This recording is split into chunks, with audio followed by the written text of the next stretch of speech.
में उसके परिवार ने उसे एक परीक्षा में डाल रखा था जिसका नाम था गरीबी अभ्यास परीक्षा। उस मैसेज को पढ़ने के बाद बरसात में भी उसका चेहरा सूरज की तरह खिल उठा था।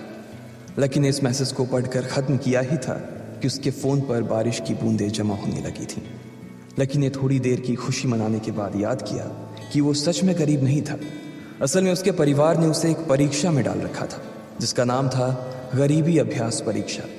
इस परीक्षा के तहत लकी को अग्रवाल खानदान में उसके नाम की जमीन और जायदाद पर तभी हक मिलने वाला था जब वो इस परीक्षा को पास कर लेता। अचानक से उसे याद आया कि वो गरीब नहीं था बल्कि गरीब होने की परीक्षा दे रहा था। हालांकि परीक्षा देते देते उसे 8 बरस हो चुके थे, इसलिए उसे एहसास होने लगा था कि वो कभी परीक्षा को पास ही नहीं कर पाएगा और हमेशा हमेशा के लिए गरीब ही रह जाएगा। अच्छा हुआ चली गई, अब मिलना कभी। लकी ने होटल की तीसरी मंजिल की ओर देखा और पानी के अंदर ही अपना पैर पटक दिया। वो डिम्पल को कोस रहा था। उसने अपनी मोटरसाइकिल उठाई और फिर से चमन मेडिकल स्टोर जाने के लिए मुड़ने लगा। अगले दिन जब लकी की आंख खुली तो वो सीधा उठा और तैयार होकर शहर के सबसे बड़े बैंक न्यू सिटी बैंक पहुंच गया। न्यू सिटी बैंक न सिर्फ शहर का सबसे बड़ा बैंक था बल्कि वो सबसे अमीर बैंक भी था। वहां पर शहर के सबसे अमीर लोगों के ही पैसे जमा किए जाते थे। लकी वहां पैसे को निकलवाने के लिए जा रहा था। New city bank south Delhi में बसा हुआ था और उसके दरवाजे के बाहर महंगी से महंगी गाड़ी खड़ी थी। भाई, अब इसमें से कौन सी नई गाड़ी लेगा, लकी ने मन ही मन सोचा। उसे यकीन नहीं हो रहा था कि कल तक तो वो एक मोटरसाइकिल तक नहीं खरीद पा रहा था और आज वो एक कार, और वो भी इतनी महंगी कार खरीदने की सोच रहा था। फिर उसने अपनी नज़र गाड़ी पर से हटाई और बैंक के अंदर जाने लगा। उसने देखा कि बाहर बहुत भीड़ थी और महंगे से महंगे कपड़े पहने लोग बैंक के अंदर जा रहे थे। कहाँ दवाओं की बदबू और कहाँ ये खुशबू। उसने एक बहुत ही गहरी सांस के अंदर ज्यादा से ज्यादा खुशबू को समेटने की कोशिश करते हुए अपने मन में सोचा, लेकिन अगले ही पल उसके मन में संकोच पैदा हो गया था। रातों रात लकी की किस्मत तो बदल गई थी, लेकिन उसके कपड़े नहीं बदल पाए थे। इतने बड़े बैंक में वो वही कपड़े पहनकर आ गया था जो वो अक्सर अपने काम पर पहनकर जाता था। पैसे लेते ही ना सबसे पहले नए कपड़े खरीदने हैं, लकी ने अपने आप से कहा और फिर बैंक के अंदर दाखिल होने लगा। जैसे ही उसने दरवाजे को धक्का दिया उसे आवाज आई, आउच! लकी थोड़ा सा हड़बड़ी में दिखाई दे रहा था और इस जल्दबाजी के चक्कर में वो एक लंबे बाल वाली लड़की से जा टकराया था जो कि उसके बगल में ही चल रही थी। माफ करना, मैं आपको देख नहीं पाया, सॉरी। लकी ने तुरंत उससे हाथ जोड़कर माफी मांगते हुए कहा। उस लड़की ने इतने अच्छे कपड़े पहन रखे थे कि उसे देखकर ही लग रहा था कि वो किसी अमीर घराने की लड़की थी, इसलिए सॉरी बोलते वक्त ना चाहते हुए भी लकी के हाथ उसके सामने जुड़ गए थे। लेकिन जब उस लड़की ने लकी के कपड़े और उसके हुलिये को देखा तो उसने अपनी नाक बहुत सी कोट ली। वो लगभग हर रोज इस बैंक में आया और जाया करती थी, लेकिन उसने आज तक इस बैंक के अंदर लकी जैसे फटीचर आदमी को घुसते हुए नहीं देखा था। उसके बालों में से आंवले के तेल की गंध आ रही थी। उसने गुस्से भरी नजरों से लकी की ओर देखा और बोली, क्यों नहीं देख पाए? मैं क्या ट्रांसपेरेंट हूं? तुम्हें इतनी बड़ी लड़की दिखाई नहीं देती? इससे पहले कि बात आगे बढ़ती, उस लड़की ने देखा कि इस बैंक की मैनेजर यास्मीन पटेल उन दोनों की ओर बढ़ी चली आ रही है। उसने भी लकी को देखकर वैसी ही शक्ल बनाई थी जैसी शक्ल उस लंबी लड़की ने बनाई थी। I am so sorry miss, आपको कहीं लगी तो नहीं? यास्मीन ने उस लड़की से पूछा और फिर घिन्न भरी नजरों से लकी की ओर देखने लगी। लकी तमतमाती आंखों से उन दोनों को देखा जा रहा था। वो जानता था कि उसने इतनी जोर से भी दरवाजा नहीं खोला कि उसे चोट लग जाए, लेकिन असल में उसे यह मालूम नहीं था कि वो लोग उसे नहीं बल्कि उसके कपड़े को देख रहे थे। यास्मीन ने लकी को ऊपर से नीचे तक देखा और ना जाने उसके मन में क्यों शक पैदा हो गया। क्या आप मुझे बता सकते हैं कि आप यहाँ पर किस काम से आए हैं? यास्मीन ने बड़ी मुश्किल से अपने चेहरे पर एक मुस्कान लाते हुए कहा। वो उसका हुलिया देखकर ही समझ गई थी कि वो यहाँ का कस्टमर तो नहीं था। लकी ने अपने आप को संभाला और कहा, हाँ, वो मैं अपना पैसा निकलवाने के लिए आया था। पैसे निकलवाने के लिए आए हो? यास्मीन ने लकी की बात को ही दोहराते हुए कहा।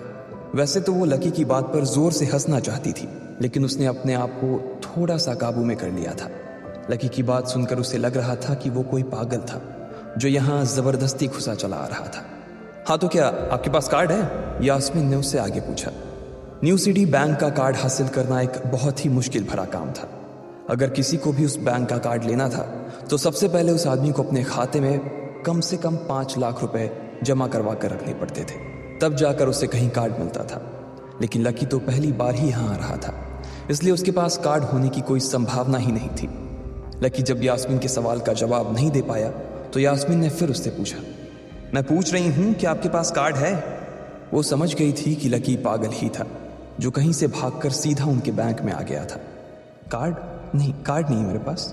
लकी ने उसके सवाल का जवाब दिया और वो फिर इधर उधर देखने लगा। जैसे ही उस लंबे बालों वाली लड़की ने लकी का जवाब सुना तो वो खिलखिलाकर हंस पड़ी। यास्मीन को तो सिर्फ लग रहा था कि वो पागल है, लेकिन वो लड़की तो अपने मन में मान चुकी थी कि यह लड़का कोई पागल ही है जो कहीं झोपड़ पट्टी से यहाँ आ गया है। इससे पहले कि आगे कोई कुछ कह पाता, उस लंबे बालों वाली लड़की के पिता वहां आ गए और बोले, चलो बेटी। उनके हाथों में कुछ कागजात थे। लकी ने देखा कि उन्होंने महंगा सा सूट पहन रखा था। उस लड़की ने यास्मीन के दोनों हाथों को पकड़ा और बोली, यास्मीन देखो, अगर इस तरह के सड़क छाप लोग तुम्हारे बैंक में ऐसे ही घुसते चले आए ना और बाकी कस्टमर्स को परेशान करने लगे तो तुम्हारे बैंक की इमेज और उसके शेयर्स दोनों को काफी नुकसान होगा। एक मैनेजर होने के नाते तुम्हें इन सब चीजों का ध्यान रखना चाहिए। मुझे उम्मीद है कि आगे मेरे साथ ऐसा कुछ नहीं होगा। उस लड़की ने कहा और अपने पिता के साथ बैंक के बाहर चली गई। अपना ध्यान रखना कोयल मैडम। मैनेजर ने उसकी गाड़ी तक छोड़ने के लिए आते हुए कहा। आज तो वो बाल बाल बच गई थी।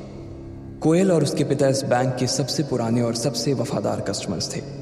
अगर आज यास्मीन उन्हें नाराज कर देती और वो उसके बैंक से अपना खाता बंद करवा देते तो शायद यास्मीन की नौकरी तक जा सकती थी। और यह सब हो रहा था उस पागल लकी की वजह से। इसे जल्द से जल्द यहां से भगाना पड़ेगा, यास्मीन ने अपने आप से कहा और फिर बैंक के अंदर आने लगी। यास्मीन उसे अपने बैंक से बाहर निकालने के तरीके के बारे में सोच रही थी, मगर जैसे ही वो बैंक में दाखिल हुई उसने देखा कि लकी वहां था ही नहीं। अरे अब ये कहां चला गया? उसने अपने आप से पूछा। वो इधर उधर देखने लगी, लेकिन लकी वहां भी नहीं था। यास्मीन को अच्छे से पता था कि वो उसके सामने तो बाहर नहीं निकला था। इसका मतलब था कि वो बैंक के अंदर ही था, लेकिन यास्मीन उसे ढूंढ नहीं पा रही थी। कुछ देर तक बैंक के सारे कोनों को देख लेने के बाद यास्मीन को लगा कि शायद लकी यहाँ बहुत ही असहज महसूस कर रहा होगा, और जब वो कोयल को दरवाजे पर छोड़ने के लिए आई तब उसके पीछे पीछे वो भी निकल गया होगा। चलो जान बची, यास्मीन ने अपने आप से कहा और अपने केबिन में आकर बैठ गई। जैसे ही उसने आज के दिन की पहली फाइल उठाई थी उसे किसी एक की झलक दिखी। ये कोई और नहीं बल्कि लकी ही था। अरे ये कहां छिपा हुआ था? यास्मीन ने अपने आप से ही कहा और तुरंत फाइल को टेबल पर रखकर वो ऑफिस के बाहर आ गई। उसने देखा कि लकी बैंक के VIP लॉन्ज के बाहर खड़ा था और उसके खंबे की आड़ की वजह से वो यास्मीन की नजर से बाहर हो गया था। अब यास्मीन को तो वो मिल गया था, लेकिन उसके लिए उससे भी बड़ी एक और मुसीबत खड़ी हो गई थी। लकी जिस कमरे के बाहर अभी खड़ा था उस कमरे के अंदर शहर के सभी रईस लोगों का उठना बैठना था। बैंक के सिलसिले में या फिर किसी दूसरे काम के सिलसिले में वो सभी लोग यहीं आकर बात किया करते थे। उस कमरे के अंदर जो लोग बैठे थे उन सबके करोड़ों रुपए इस बैंक के खाते में जमा थे। अब अगर ऐसे में लकी वहां घुस जाता तो सब लोग मिलकर यास्मीन की गर्दन पर चढ़ जाते। रुको, जहां हो वहीं खड़े रहो, यास्मीन जोर से और साथ ही गुस्से से चिल्लाई।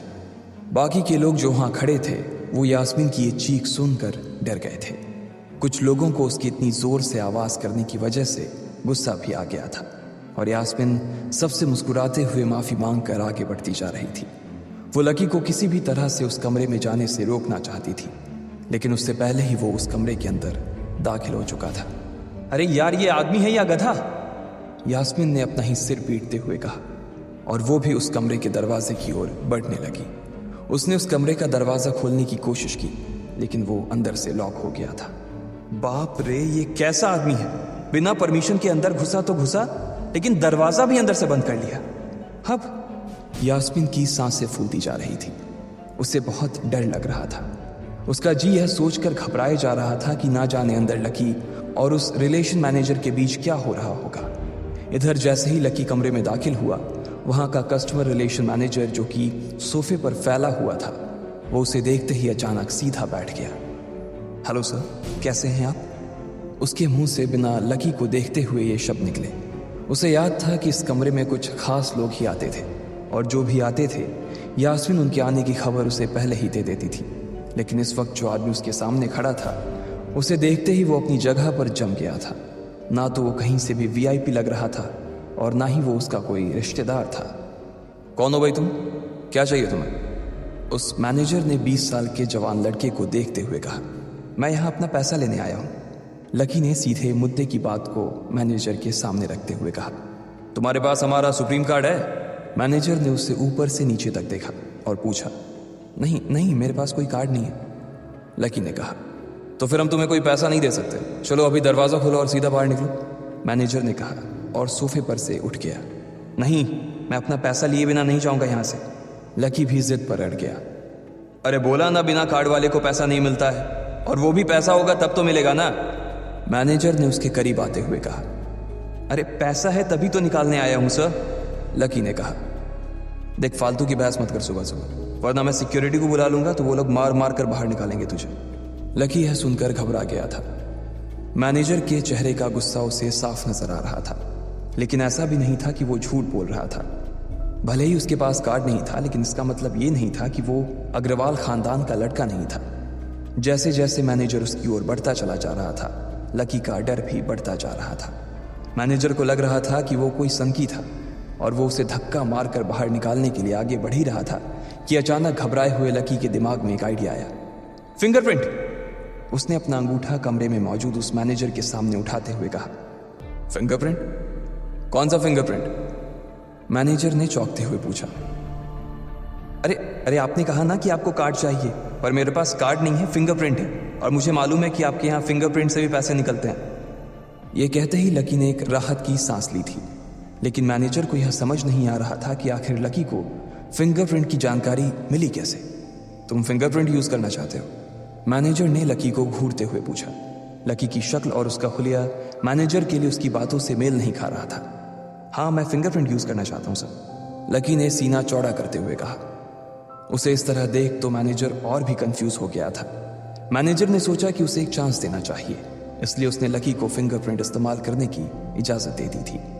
वो अपनी टेबल के पास गया और उसके दराज में फिंगरप्रिंट वाली मशीन ढूंढने लगा। 2-3 ड्रॉर में झांकने के बाद आखिरकार उसे वो मशीन मिल गई थी। चुपचाप यहां पर अपना अंगूठा लगाओ, मैनेजर ने मशीन को आगे बढ़ाते हुए लकी से कहा। लकी ने अपनी फटी हुई पैंट के पिछले हिस्से में अपना अंगूठा पोंछा और फिर उस मशीन पर लगा दिया। 2 सेकंड बाद मशीन में से एक आवाज आने लगी। उसके अंदर एक लाल बत्ती चल रही थी और वो जोर जोर से बीप कर रही थी। देखा, तुम्हारा फिंगरप्रिंट मैच नहीं कर रहा है। मैंने पहले ही बोला था कि कोई खाता नहीं है इस बैंक में तुम्हारा। मैनेजर ने लकी को ऐसे देखा जैसे वो कोई बड़ा अपराधी था। मैनेजर उसकी पैंट की ओर देखने लगा। उसे लग रहा था कि लकी ने अपनी जेब में कोई हथियार छुपा रखा था और वो मैनेजर को बेवकूफ बना रहा था। इससे पहले कि लकी अपनी जेब से कोई बंदूक या बम निकालता, मैनेजर ने अपना फोन निकाला और पुलिस का नंबर लगाने लगा। लकी ने उसकी स्क्रीन पर देख लिया था कि वो 100 नंबर पर फोन लगा रहा था। लकी बुरी तरह से घबरा गया था।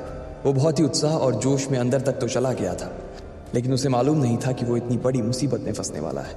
अब आगे क्या होने वाला था? क्या लकी उसे पुलिस को बुलाने से रोक पाता? कहीं उसे कोई फेक मैसेज तो नहीं आया था? लकी कैसे इन मुसीबत से बाहर निकलेगा? आपको क्या लगता है, क्या होंगे इन सभी सवालों के जवाब? कमेंट बॉक्स में कमेंट करके ज़रूर बताएं, और सभी सवालों के जवाब को जानने के लिए सुनते रहिए इंस्टा मिलीनियर सिर्फ